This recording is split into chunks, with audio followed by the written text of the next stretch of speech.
So a Kickstarter that I backed a while ago came out, the Stargazers Guide to Aroria. It promised this awesome star sign based system with character creation rules, new character options, monsters, a new setting, and a short one-shot adventure within it. So now that it's fully released and has been patched and updated, how does it hold up? Each class has a subclass that comes with it. There's also a free Artificer one they've released online because there's certain licensing issues if you print official Artificer subclasses. So how do these pan out? Some of the options like the Dark Practitioner Wizard, the Martial Ranger, and the Micrology Druid are super creative and cool, and they have great and well-themed abilities. The Dark Practitioner Wizard taps into dark magic, empowering their spells at the cost of cursing themselves. The Martial Ranger is what I always wanted for a Ranger. They can join up with an organization that gives them certain benefits, such as hidden bunkers to rest in, or access to a secret underground library. And the Micrology Druid tracks and focuses on the life sources of creatures. But others are uninspired and frankly not fun. The prime example of this is the Way of the Hive Monk. It just isn't good or fun. Monks are already a class that feel like their subclasses have to be really good in order for them to compete, and the Way of the Hive just doesn't give you very much to work with.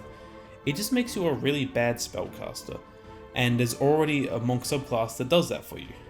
You can make a potion, and you can summon bees through Swarm of Insects and the Giant Insect spell, and your ultimate level 17 feature gives you 10 minutes of scouting. I really can't recommend this one.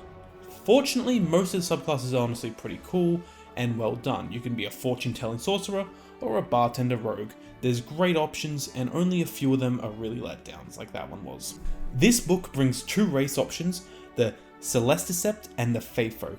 The Celesticept are a star-based lineage, meaning they can be applied to any race, and they get buffed when they're around other Celesticept. The Feyfolk essentially let you play as multiple Fey-based options, such as a Hag, an Archfey, or a Satyr. They're both cool, and they have unique and fun features attached to them. There's not much to say, they don't really particularly stand out, but they're good, and that's what I like to see. So the game comes with a star sign system that you can build a character with. It's a bit weird though, because the actual star sign you pick has no mechanics attached to them. There is a 1 in 20 chance that you get a special feature when making a character with this system, but only for one of the star signs.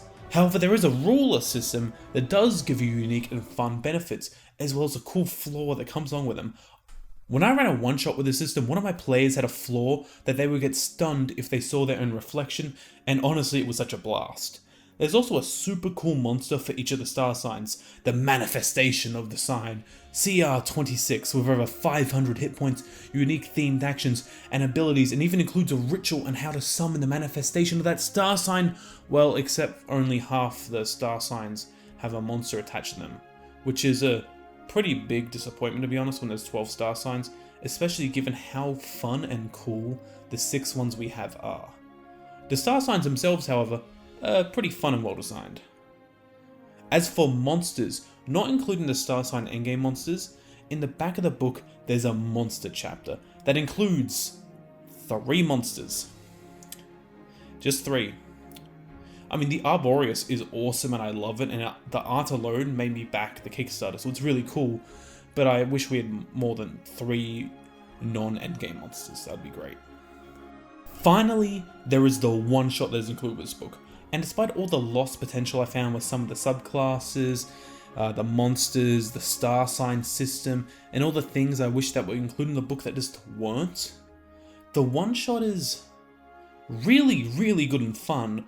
I haven't seen that many well-designed one-shots. Most of them either just take too long and aren't actually one-shots, or just aren't well-designed for low levels. This is a level 1 one-shot that is actually really fun for both the players and the Dungeon Master. There are 12 different chambers, each of them is based on a different star sign, and each time you run the one-shot, you pick 3 random chambers to run from the list. Some of them are skill challenges, some are puzzles or short combats. Despite being a first level one-shot, it's never too difficult, and with how the boss is designed, it's actually really well done for the players to enjoy even at a low level when they don't have many options. Overall, the book's pretty good. I would recommend it. If you're looking for a setting The setting's fantastic. I love the detail and the lore they've thrown in. I didn't go much over that, but it's good. The star signs are a great system. I'm just let down. The character creation really doesn't have anything to do with them. There's really cool stuff all throughout the book, but I feel like there's just a little bit lacking here and there when it comes to the monsters and some of the other stuff. But the one-shot, if you're looking for a one-shot to really get people into Dungeons & Dragons, I think this is the one. It's designed for level 1 characters, it's really fun for the Dungeon Master, you can run it multiple times as a Dungeon Master or for the players without getting sick of it because the adventure does change a bit each time you play it. It's really fun and I highly, highly recommend it. Please give it a shot if you can. Thank you for watching. Have a great one.